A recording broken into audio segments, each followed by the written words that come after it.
Welcome, everyone, to Word on Wednesday Live. Here we are, the month of July, July the 1st. So, happy 4th of July coming up this weekend, I suppose. And we just trust and pray that things will go smoothly in our nation. Please be in prayer for our nation in particular about things that have been taking place. It's just very sad. If only we had some strong leadership in our nation of people of conviction, people of good moral strength and fortitude, that would be welcome. We could even say rectitude, right? Doing the right thing at the right time. How important that is. So here we are in our 10th week in the book of Revelation. If you remember last week, we reviewed the opening of the 6 seals from that 7-sealed scroll. This is the revelation of Jesus Christ, and only Christ has the authority, the right, and the power to open the 7 seals of the scroll, which unleash the judgment of God upon the earth during the 7-year tribulation time. That scroll, that document, recognizes the right of the Lord Jesus Christ to do with the earth as he chooses. He is the maker and the creator of all things, including the earth, and it belongs to him. He can do with it as however he chooses.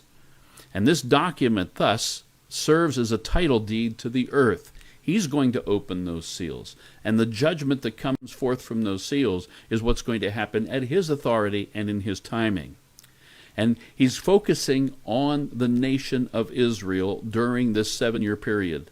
I can't emphasize that enough. The tribulation is a time when God begins to focus on Israel. And with this emphasis on Israel in mind, we're going to, this evening, look at 2 chapters in the Bible.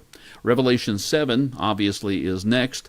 And we are also going to take a look, though, at Daniel chapter 9, as I indicated in the announcement that I had leading up to this yesterday.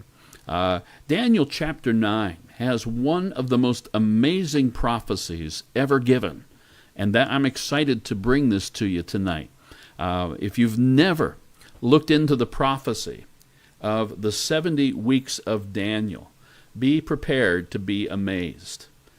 Let's get started. Revelation 7 is what I would call a parenthetical chapter, meaning it kind of belongs in parentheses.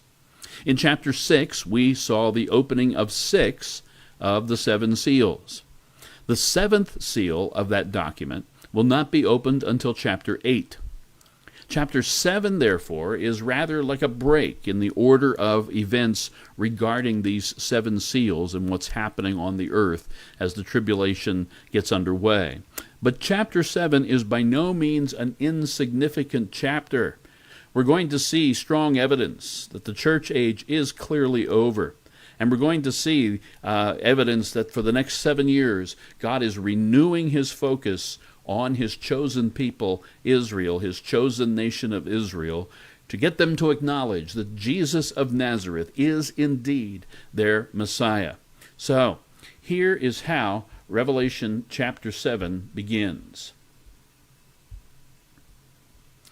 After these things, verse 1, after these things, I saw 4 angels standing at the 4 corners of the earth, holding the 4 winds of the earth, that the wind should not blow on the earth, on the sea, or on any tree. Then I saw another angel ascending from the east, having the seal of the living God. As it continues here, pardon me, and this angel cried with a loud voice to the 4 angels to whom it was granted to harm the earth and the sea. So they're responsible for judgment upon the earth, see. But this angel says to them, do not harm the earth, the sea, or the trees, till we have sealed the servants of our God on their foreheads. If you'll recall, Chapter 6 ended with all manner of these natural disasters falling upon the earth as that sixth seal was opened. The sun was darkened. The moon turned blood red. There was a great earthquake. Stars fell from the heavens. And now as chapter 7 begins, there's a break. There's a brief reprieve in the judgment as 4 angels are told to hold back on the 4 winds of the earth. There's a calmness falling. There's a brief interlude as God prepares messengers to spread his word during the 7 years. Notice that these servants must be sealed in their foreheads with the seal of the living God. Who exactly are these servants? Let's take a look at that.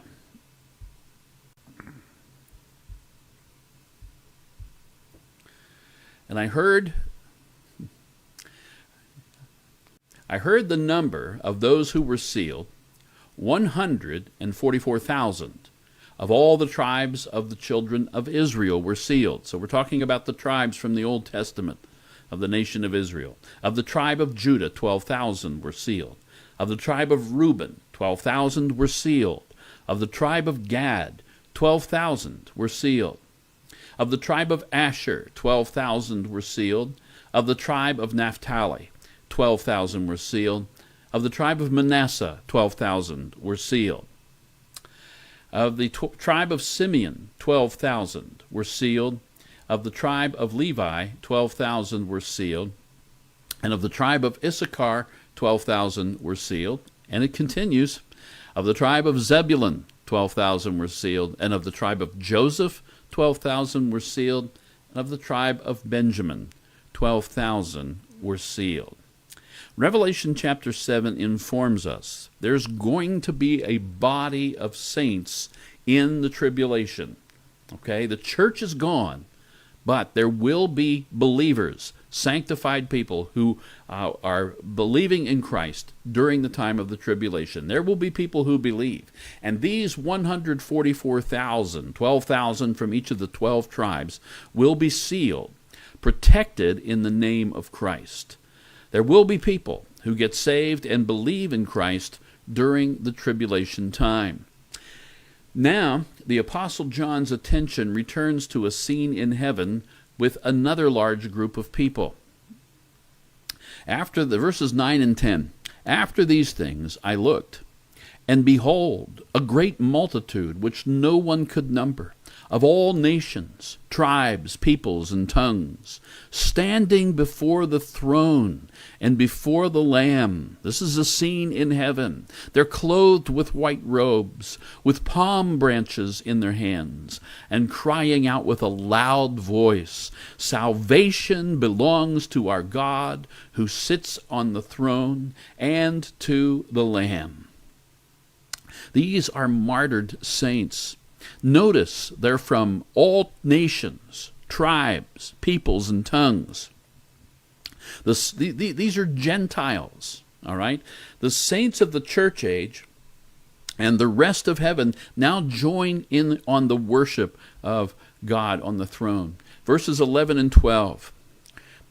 All the angels stood around the throne, and the elders and the 4 living creatures, remember these groups of people, and they fell on their faces before the throne and worshiped God, saying, Amen.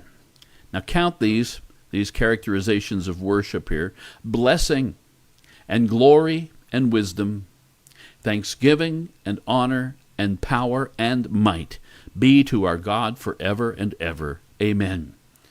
7 different qualities, of worship being brought to God here. Again, the number 7 factors in to what's going on in the book of Revelation. It's throughout the book. I'll try to point it out whenever I can, whenever I notice it, and there's things I'm going to miss. There's so many aspects of that in this book. Now we're going to see who these robed saints are for certain, these ones who began this time of praise. It says here, then one of the elders answered, saying to me, Who are these arrayed in white robes, and where did they come from? So it's kind of a quiz question coming from one of the elders, whom, as I've said, I believe them to be representing the church, having been raptured out from at the end of the church age, and they're now in heaven. And that's what I think the elders represent. And anyway, John says to him, "Sir, you know."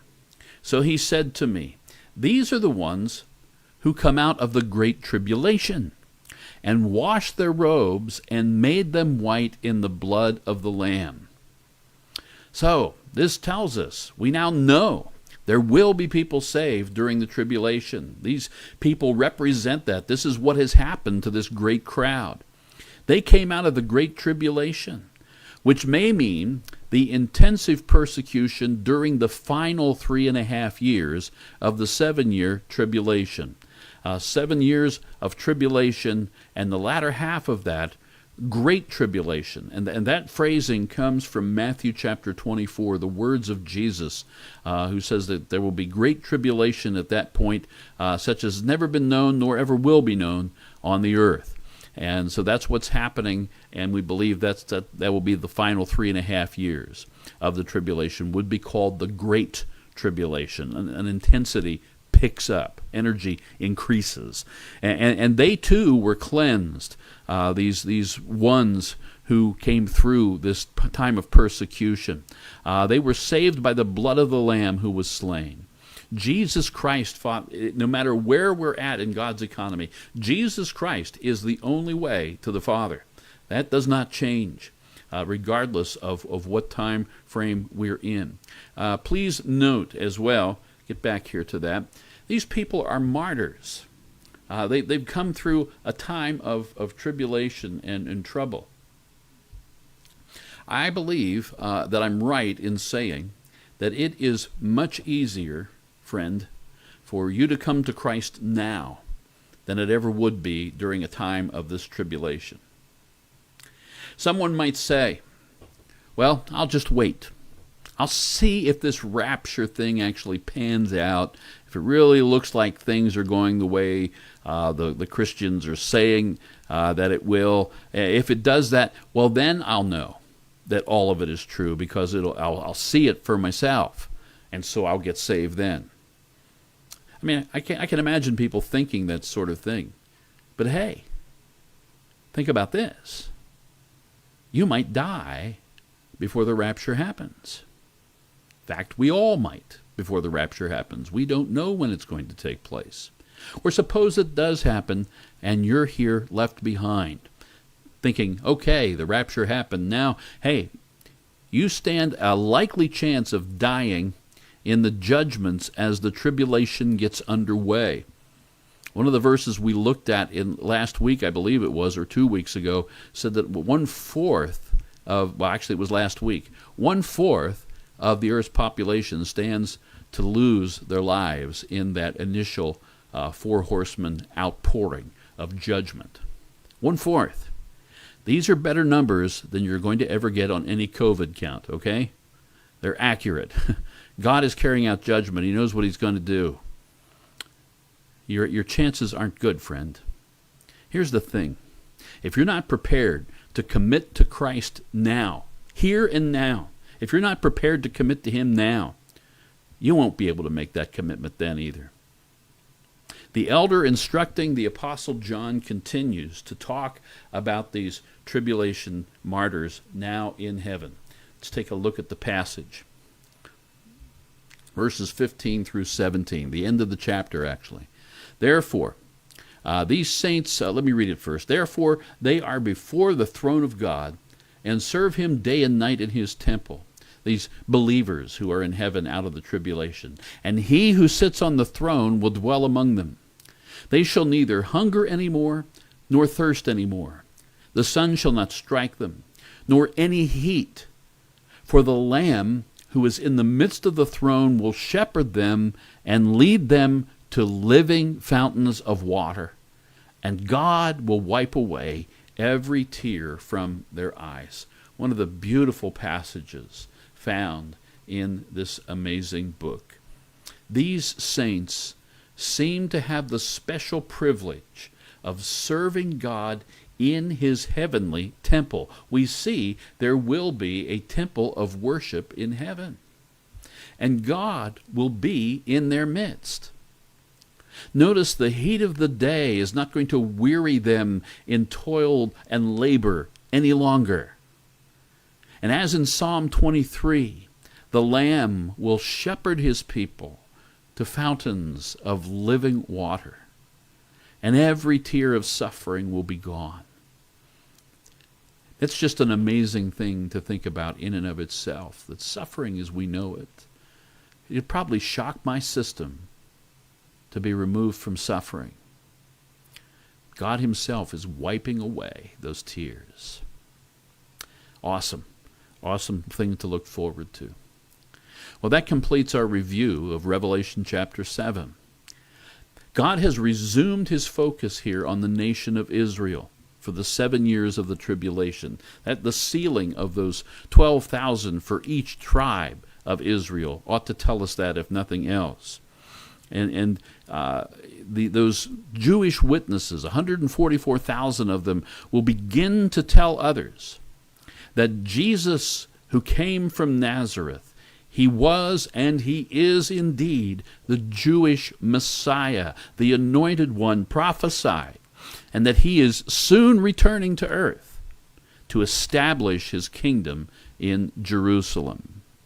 So, in line then with this emphasis on Israel in the book of Revelation, I want to review with you one of the most fascinating Bible prophecies in the entire Bible. It deals with the first and second advents, both of them. The first time Jesus came, and also looking forward to his second advent, his second coming of the Messiah of Israel. We'll find this in Daniel chapter 9. Daniel and Revelation tend to dovetail very beautifully. We may consult another passage in Daniel as we move along here. I'm not sure. It'll all depend on how much time we have. But I'm sure we will be referencing Daniel again as we go through the study of the book of Revelation. Before we get to Daniel chapter 9, I want us to take a quick look at something from Matthew chapters 23 and 24, right where you cross the border there between those two chapters. Okay? Listen to these words that Jesus spoke to the Jewish leadership at the very end of Matthew 23. "O Jerusalem, Jerusalem, the one who kills the prophets and stones those who are sent to her." Take note, friends, of the Jewish emphasis here, the emphasis again on Israel, on Jerusalem, obviously. And this is their Messiah. He says, how often I wanted to gather your children together as a hen gathers her chicks under her wings, but you were not willing.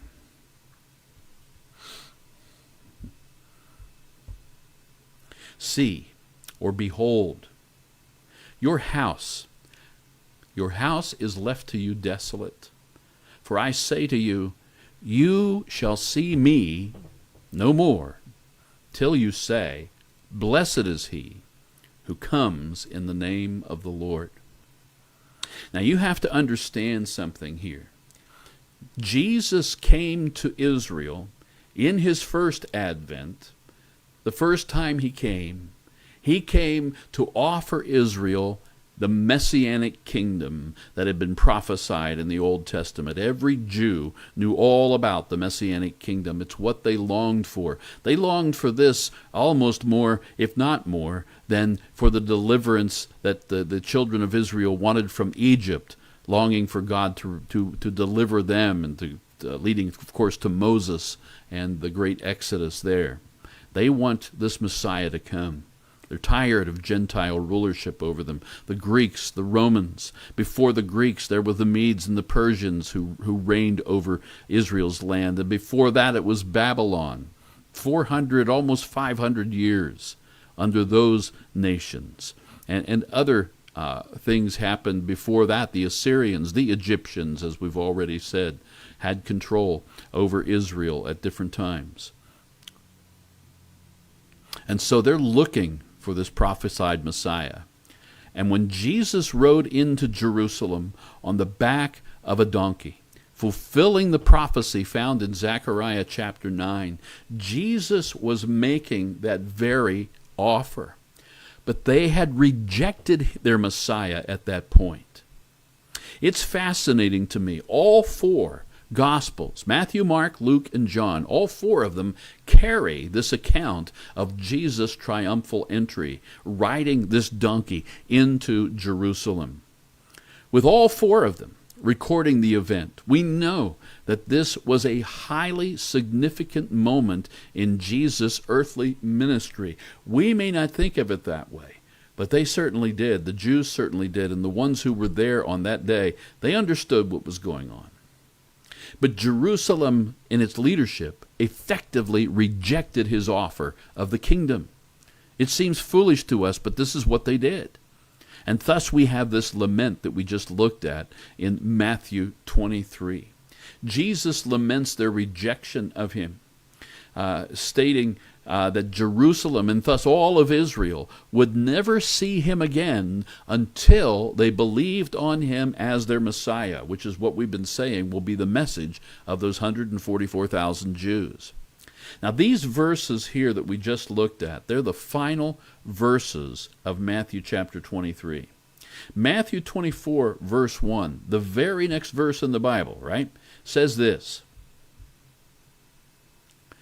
Then Jesus went out, and he departed from the temple. Let me just stop there for a minute. Ezekiel chapter 10 talks about the departure of the glory of the Lord from the temple in the Old Testament time, right before the Babylonian captivity was taking place. He left the temple, and then the pagans came, the Gentiles came, and thus began Gentile domination. That was the character of the age. It began there. And the glory of the Lord went out.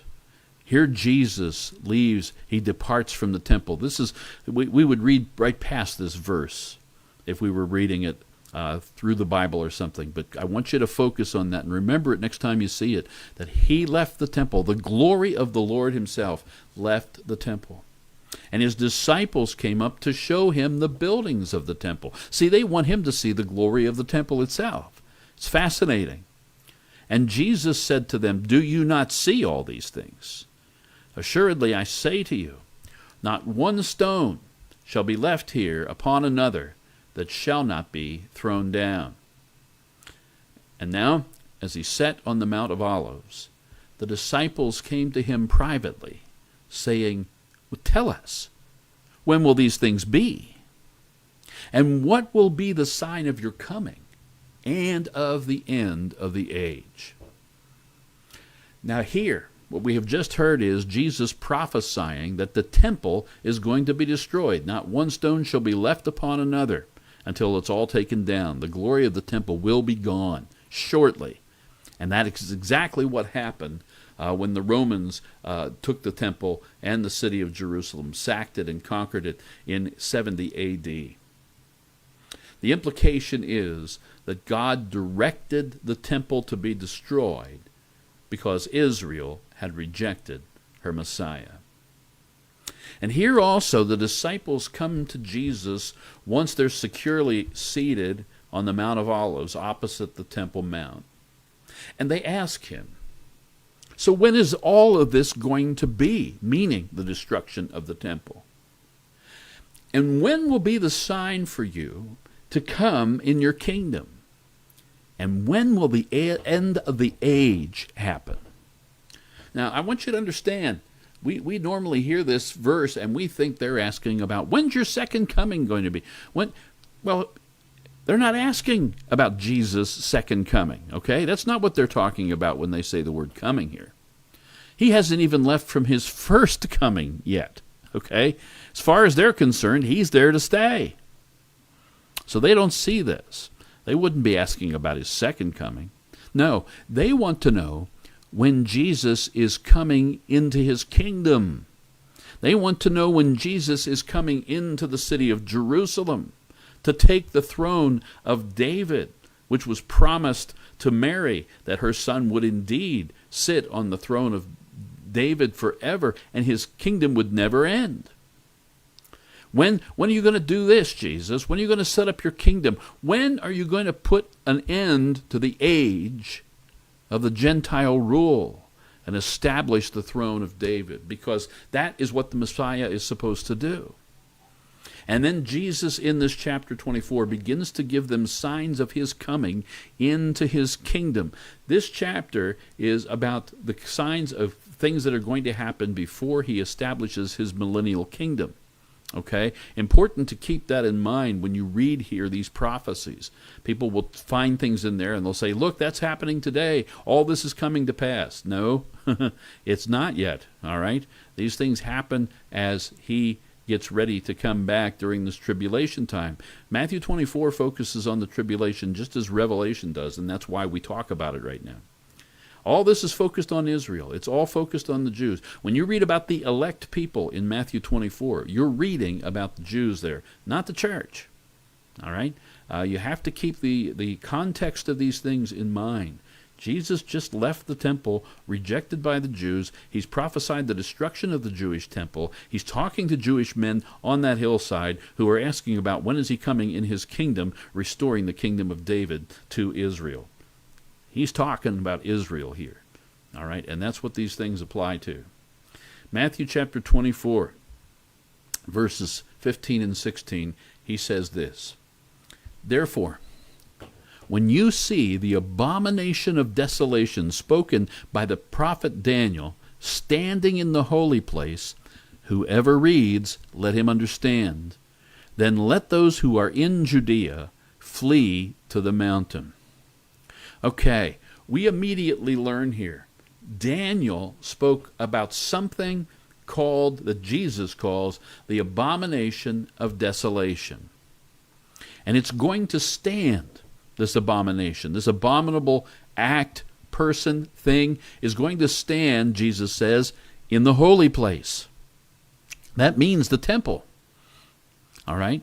And then Matthew adds this little comment in there in parentheses. Hey, if you're reading this, understand what Jesus is saying here.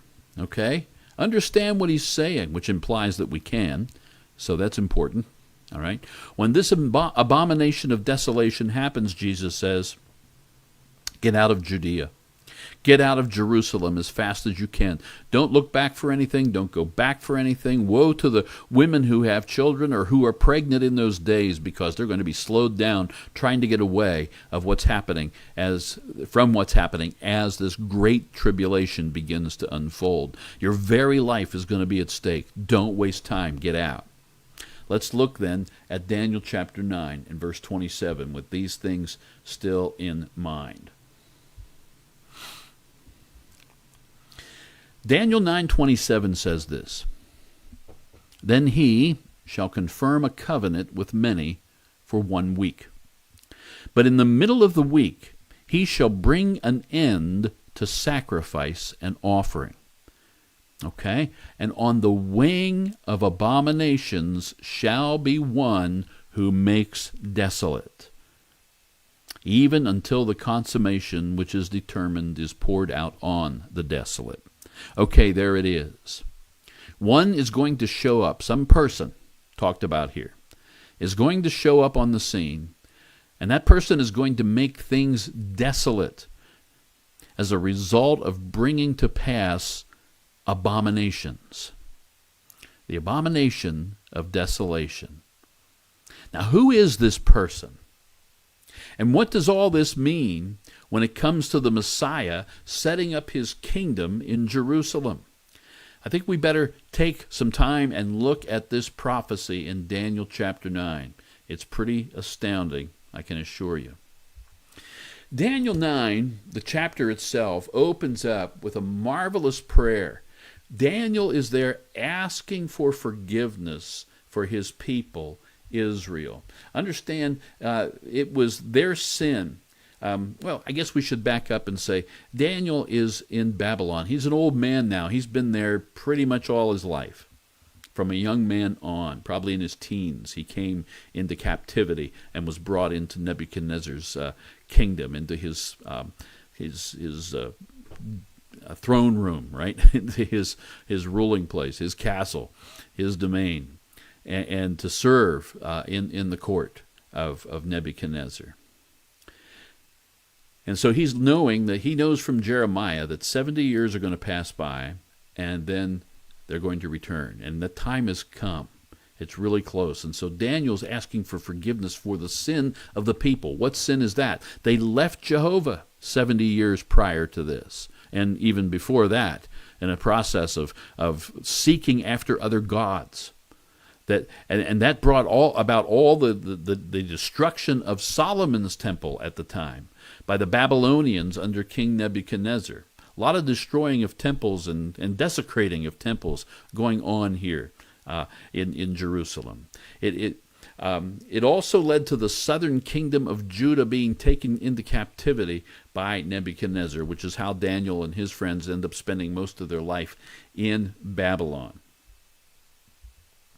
Now, while Daniel is yet praying, okay, God sends the angel Gabriel to bring him an answer to his prayer. And the answer comes in the form of this very interesting prophecy, a prophecy that I want to unpack for you tonight, heading in a certain direction with it. We're going to find that it has a lot to say about God's plan for the ages, including the abomination that causes desolation as referenced by Jesus. Let me read for you what Gabriel tells Daniel in verses 24 to 27. So obviously he's going to include verse 27, which I already read to you, but it's good to have the whole package, the whole passage as a package present for us to look at together. Here's what Gabriel says. 70 weeks are determined for your people and for your holy city to finish the transgression. All right, take note, the people there, your people, Daniel, your holy city, Daniel, that's the Jews and Jerusalem, okay? Daniel's people, Daniel's holy city. It's Jewish. This whole thing is Jewish. 70 weeks are determined for your people and for your holy city to finish the transgression, to make an end of sins, to make reconciliation for iniquity, to bring in everlasting righteousness, to seal up the vision and prophecy, and to anoint the most holy. Know therefore and understand that from the going forth of the command to restore and build Jerusalem until Messiah the Prince, there shall be 7 weeks and 62 weeks. The street shall be built again, and the wall, even in troublesome times. And after the 62 weeks, Messiah shall be cut off, but not for himself. And the people of the prince who is to come shall destroy the city and the sanctuary. The end of it shall be with a flood. Until the end of the war, desolations are determined. Then he shall confirm a covenant with many for 1 week. But in the middle of the week he shall bring an end to sacrifice and offering. Okay, that's the temple. That's temple worship there. And notice, too, the Messiah has been cut off. Verse 26, I meant to mention that. Let me just back up there just real quick. It says there, after 62 weeks, verse 26, after 62 weeks, the Messiah shall be cut off. The Messiah will be killed. All right? That's a prophecy of the crucifixion of Christ, or at least his death. It doesn't say crucifixion there, but he'll be cut off. But not for himself. Not for himself. He died for us. Let's move along here. He'll confirm a covenant with many for 1 week, but in the middle of the week, he will bring an end to sacrifice and offering, and on the wing of abominations shall be one who makes desolate, even until the consummation which is determined is poured out on the desolate. Now Daniel had prayed to confess Israel's sins, and so God begins to show Daniel how he plans to take on the problem of sin, to remove it completely, to bring in a period of everlasting righteousness, to finish transgression, to make an end of sins, to make reconciliation for iniquity, okay, to seal up the vision and prophecy, and to anoint the most holy, okay. A certain amount of time, all right, is allotted here in this prophecy by God in order to take care of these things, all right. Let's take a look at this. 70 weeks. In Gabriel's message, we read that 70 weeks were set aside to accomplish God's plan. 70 weeks are set about to determined to for your people and for your holy city. Now, most Bible scholars interpret this week, a week, in Daniel chapter 9 to be a period of time that is 7 years in length as opposed to 7 days. The word translated as week actually is the Hebrew word for 7. So it's kind of like 77s. And so it's not just fixed in the week. That comes from the King James translation. But it's not 7 days in a week. It's 7 years in a week here. 70 periods of 7 years per period would therefore equal a total of 490 years. Now, all of this might start to get a little complicated at this point, but we're going to take our time with it. We're going to go through this passage step by step. There's going to be some math involved, but I'm going to do all the math and just show my work, okay? So you're going to be okay. Just follow along as best you can. Let's begin by focusing. Don't worry, it's not going to be that bad. It's just a matter of looking at some crunching of numbers, which will all be displayed for you here. Let's begin by focusing on verse 25, okay? Verse 25 says, "Know, therefore, and understand, that from the going forth of the command to restore and build Jerusalem until Messiah the Prince, there shall be 7 weeks and 62 weeks. The street shall be built again, and the wall, even in troublesome times." The first thing I notice is that Daniel is told to know. He's told to understand what Gabriel is about to tell him. This means that many aspects of this 490-year-long period are comprehensible. It's not really that mysterious. Gabriel says that from the going forth of the command to restore and to build Jerusalem, from there until Messiah the Prince, there shall be 7 weeks and 62 weeks. We can see right away there's a starting point being described here. Okay? There's a starting point being described. 62 weeks. Let me see something once. Is that coming up next here? Yeah. Just want to make sure I'm on the right page here. Yeah. I got it emphasized there for you. Okay? There's a starting point to begin to mark off the time of this 70 weeks. All right? That starting point is going to be from the issuing of the command to restore and to rebuild Jerusalem. That's what it says. All right? So the command to restore and to build Jerusalem. Starting then.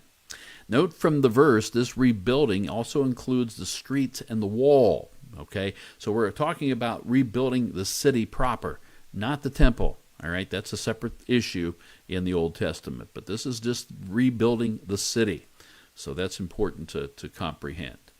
And please notice the end point is at the advent, the coming of the Messiah, the Prince, the one who's going to reign on the throne. All right?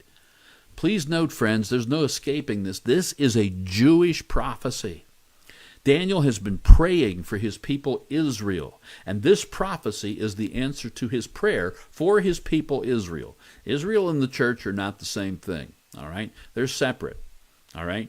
And it's important to keep that separation in mind.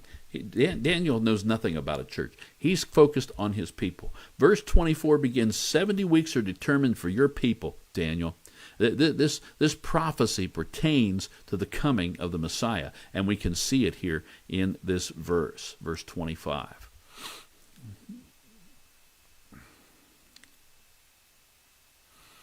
Let's see here.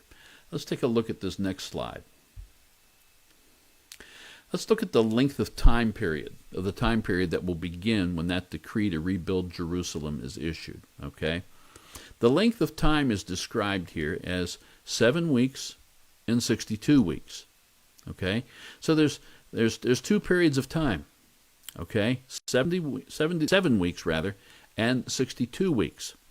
7 weeks, 7 years per week, would be 49 years. And then the 62-week period would be 434 years.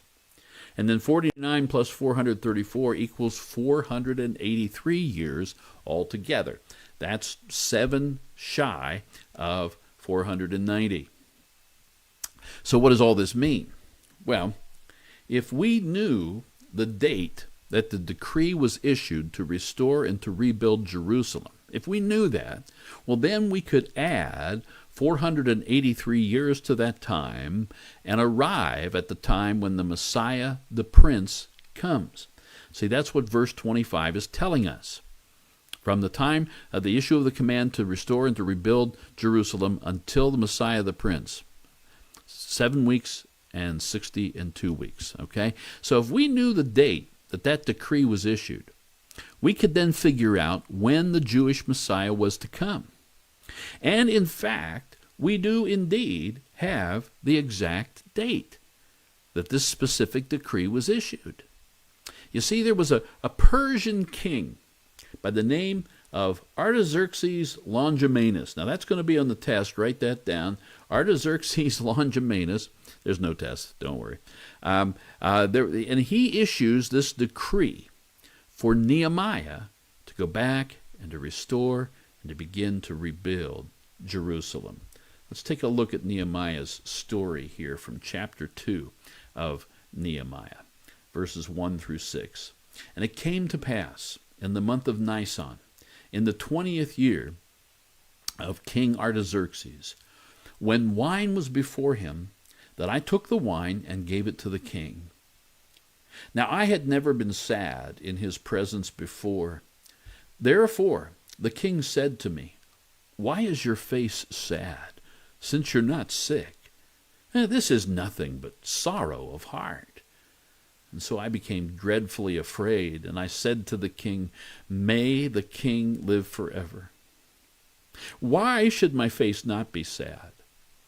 When the city, the place of my father's tombs, lies waste, and its gates have been burned with fire." Then the king said to me, "What do you request?" And so I prayed to the God of heaven. I like how Nehemiah says that. He doesn't, "I'll be right back, I got to go pray." He prays right there on the spot. And then he says to the king, "If it pleases the king, and if your servant has found favor in your sight, I ask that you send me to Judah, to the city of my father's tombs, that I may rebuild it." And then the king said to me, the queen also sitting beside him, "How long will your journey be, and when will you return?" So it pleased the king to send me, and I set him a time. Now the events described here take place after the time of Daniel, okay? Judah has been allowed to return to the land. And Nehemiah is overcome with emotion as he thinks about the condition of the city of Jerusalem, which had been sacked so long ago by Nebuchadnezzar and the Babylonians when Daniel was taken prisoner. And as cupbearer to the king, Nehemiah is in a position to petition Artaxerxes to rebuild Jerusalem. And the king grants his request, thus issuing a decree to rebuild the city. So, when exactly did this happen? That's what we're after right now. We're after that starting date for that command. Well, verse 1 actually tells us. Take a look at this. And it came to pass in the month of Nisan, in the 20th year of King Artaxerxes. In one of those sentences that is often overlooked when we read the Bible, just like, Jesus went out from the temple and departed, right? It says here, and it came to pass in the month of Nisan in the 20th year of King Artaxerxes. So it's the 20th year of Artaxerxes' reign, and it's the Jewish month of Nisan. And that's when this decree was issued. Now, I know that doesn't seem to have a great deal of meaning to you yet. But let's look at some things here. The first day, at that time and in that culture, all official decrees given during a given month were retroactive back to the first day of the month. It just goes back to the first. It's easy for record keeping and all that. It goes back to the first day. It won't be like we would do. Starting on the first of next month or whatever, it goes back. So, hence the official issuing date for this decree even though it may have come later in the month, was the first of Nisan in the 20th year of Artaxerxes. Okay? And it is known from other sources exactly what year Artaxerxes came to power. Consequently, hang on a second. Yeah. The decree to rebuild Jerusalem was issued on March the 14th, 445 BC.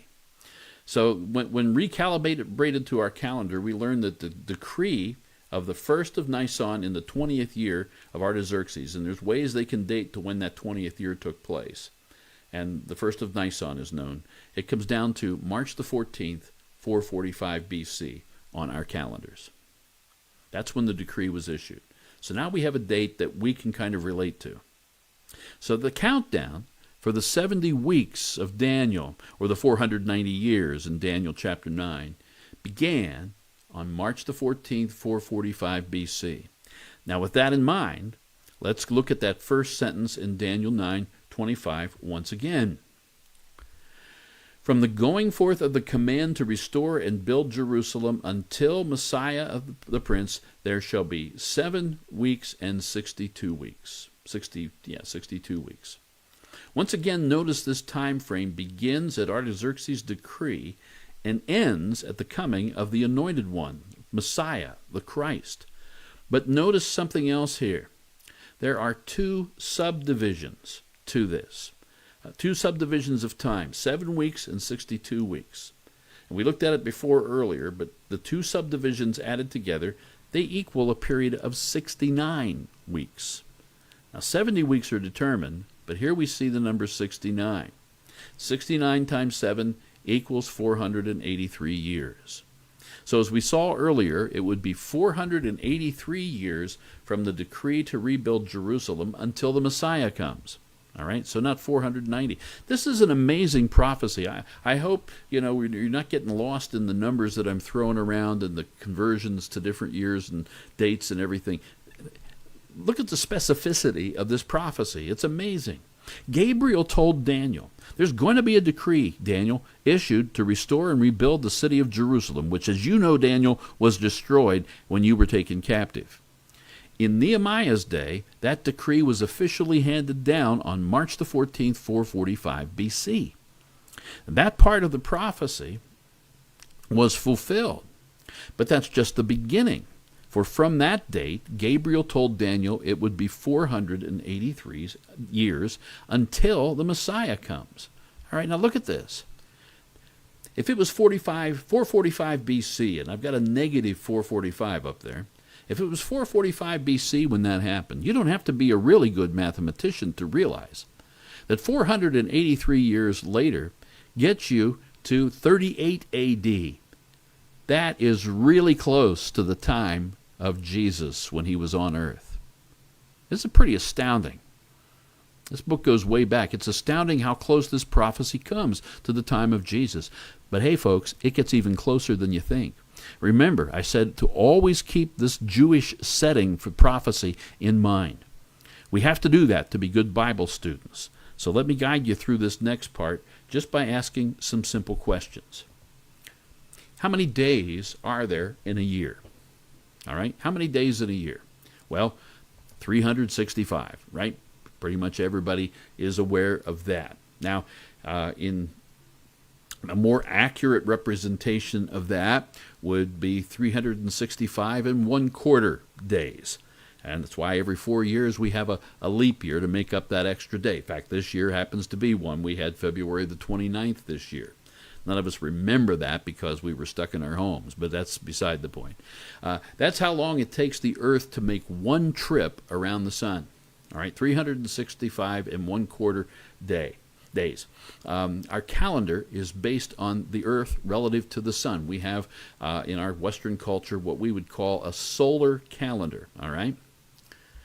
But the Jewish calendar used in the Bible is different. In fact, the Middle Eastern calendar generally of that time in ancient times was different. How many days are there in a Jewish year? How many days in a Jewish year?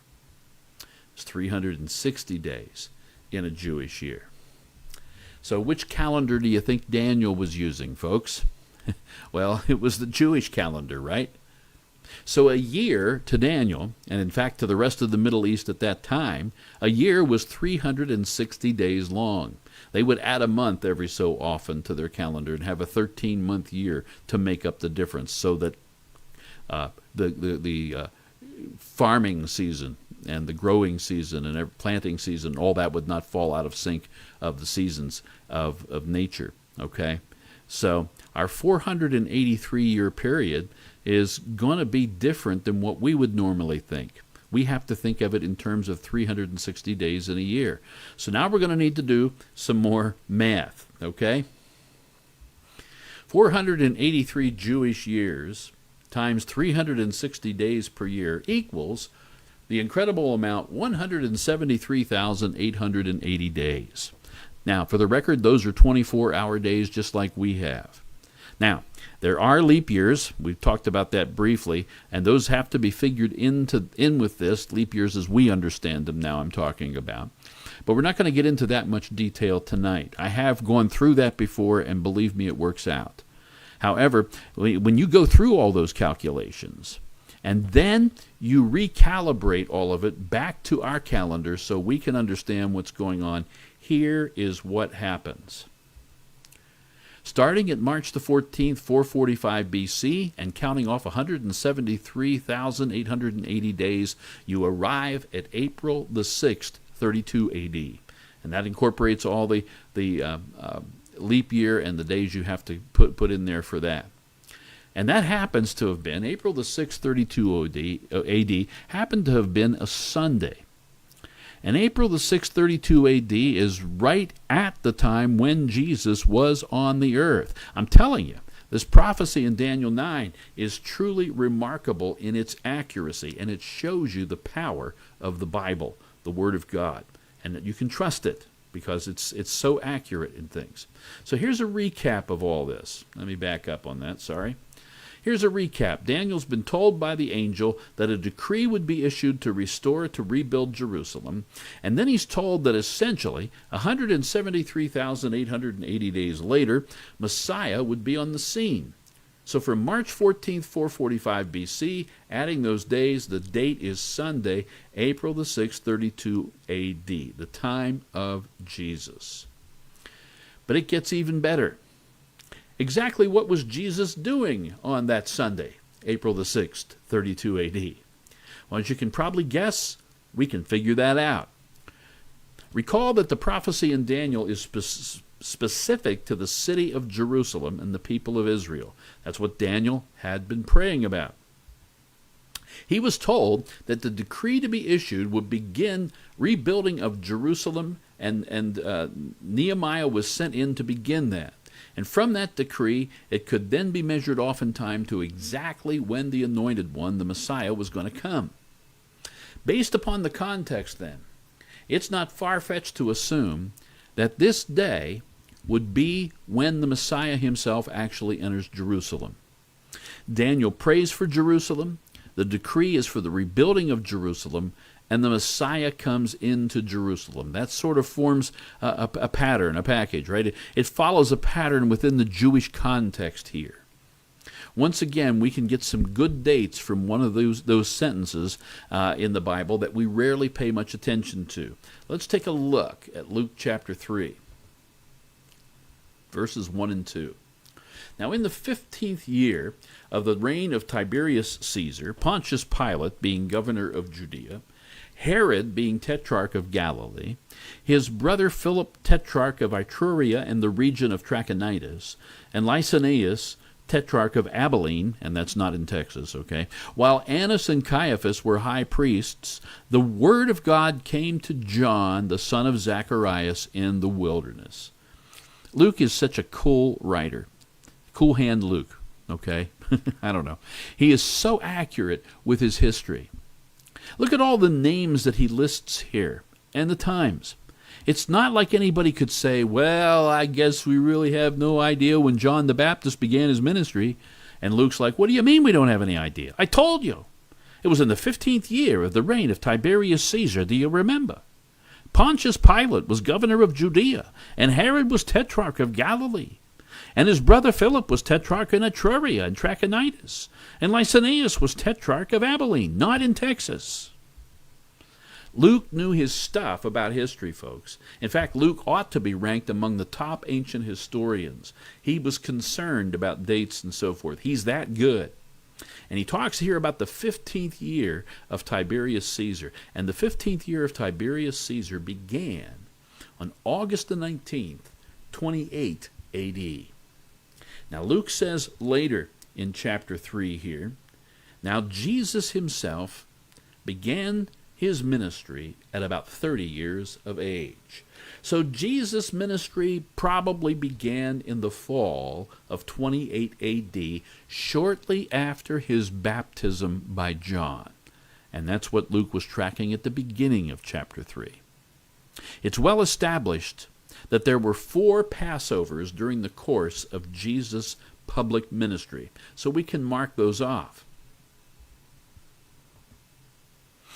Now, Jesus himself began his ministry to about age 30, okay? And we said that's the fall of 28, right?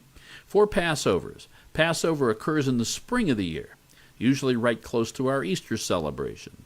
So the first Passover of Jesus' public ministry after he begins in 28 AD would have been the spring of 29 AD. And the 4th Passover, the final Passover, the Passover when Jesus became the Passover lamb for the world, would have been in 32 AD. In the Jewish calendar, Passover falls on the 14th day of the month of Nisan. Is it hard to wonder at all why Nehemiah was so emotional and upset about the state of Jerusalem in that month of Nisan? In 32 AD, the 14th of Nisan fell on Thursday, April the 10th. The Gospel of John tells us about Jesus' arrival to Jerusalem for that 4th and final Passover. John 11, verse 55 through 12:1. And the Passover of the Jews was near, and many went from the country up to Jerusalem before the Passover to purify themselves. Now Jesus had resurrected, or had raised from the dead, Lazarus in chapter 11, okay? And so then those folks who came up to do that, they sought Jesus, and they spoke among themselves as they stood in the temple. What do you think? That he will not come to the feasts? Now, both the chief priests and the Pharisees had been given a command that if anyone knew where he was, he should report it, that they might seize him. Oh boy, I'm not keeping you up with that, okay? Now, both the chief priests and the Pharisees had given a command that if anyone knew where he was, he should report it, that they might seize him. And then, 6 days before the Passover, Jesus came to Bethany, where Lazarus was, who had been dead, whom he had raised from the dead. So Jesus arrives in Bethany on Friday, April the 4th. Thursday, the day of the Passover, the 14th, was actually on, was it Thursday? I forgot now already. That's pretty crazy. I got to go back and look now just to keep the things straight here. Let me see. Okay, Thursday was April the 10th. I knew the 14th wasn't right. It's the 14th of Nisan. That's when Passover is. But it's the 10th of April for us, okay? So 7 days back would be Thursday, April the 3rd. Friday would be April the 4th, 32 AD, 6 days before the Passover. Maybe I better quit some of this. Anyway, 6 days before the Passover, and 2 days later would be Sunday, April the 6th. And on that day, Jesus would fulfill another prophecy. Zechariah 9:9 says, "Rejoice greatly, O daughter of Zion. Shout, O daughter of Jerusalem. Behold, your king is coming to you." He's coming on that day, and riding upon a donkey, upon a colt, the foal of a donkey. Okay, the exact date prophesied in Daniel 9:25, April the 6th, Sunday, 32 AD. That very day is Palm Sunday. That's the very day that the Messiah enters into Jerusalem. Remember, we talked about this, They did not recognize the time. Okay? They didn't recognize the time. They, the Jews, did not see the time of the Lord's coming. They should have recognized it. Why? Because it was told to them. There were prophecies talking to them about this. They had the time of Daniel. Okay? Daniel had given the most remarkable revelation that 173,880 days from March the 14th, 445 BC, on Sunday, April 6, 32 AD, on the exact same day prophesied, the Messiah would come into Jerusalem. And indeed, he did do that. Daniel's prophecy was fulfilled to the very day. This is amazing. Christian friend, if this doesn't blow you out of the water, you better have somebody check to see if you're breathing, okay? Because this is astounding stuff. Now, it's not so astounding necessarily that the mighty and powerful God who created time should be such a master of time that he could tell us when any of his prophecies might be fulfilled, but that he did tell us that he said things, and that he said things such as, whoever reads this, let him understand, and he said things like, know and understand what I'm about to tell you. It indicates how much he has desired to vindicate his word to us. This is for us to know. This prophecy in Daniel not only humbles me so completely, it also tells me that I can trust the Bible, no matter what, to be telling me the truth about all things. Okay, 69 of the 70 weeks of Daniel have come and they've gone.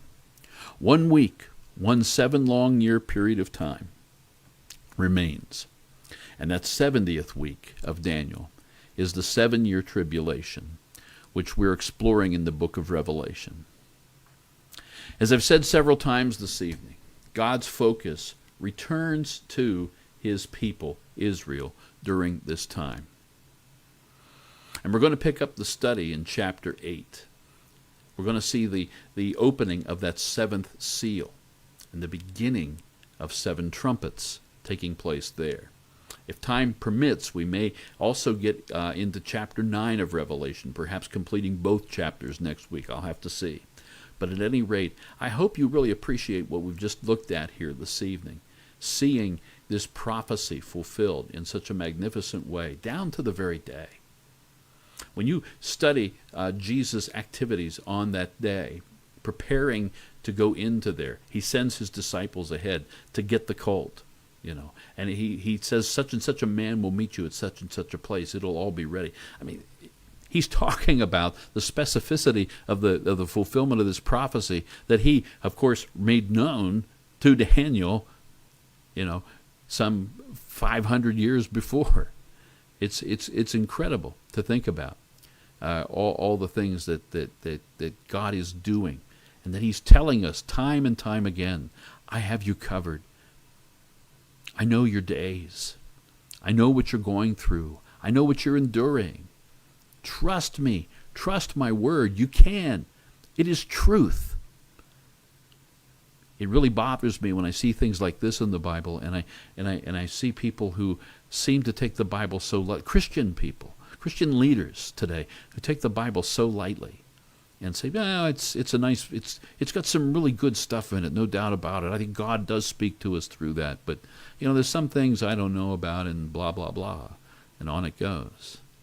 It really bothers me because I see things like this, and I wonder if they would even ever pay attention to that.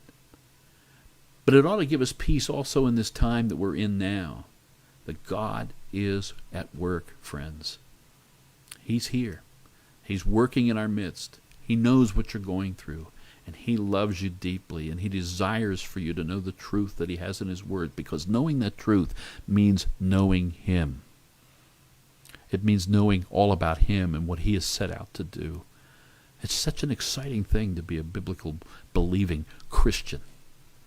I don't know why anybody would want to be anything else once they come to know Christ. So, anyway, have a good night. Have a good week. Be sure to join us on Sunday, okay? 10 o'clock in the morning at our services, our service there on that morning. Come join in on a patriotic Sunday with us this Sunday. Should be a grand time. Okay, God bless you, and take care, everyone.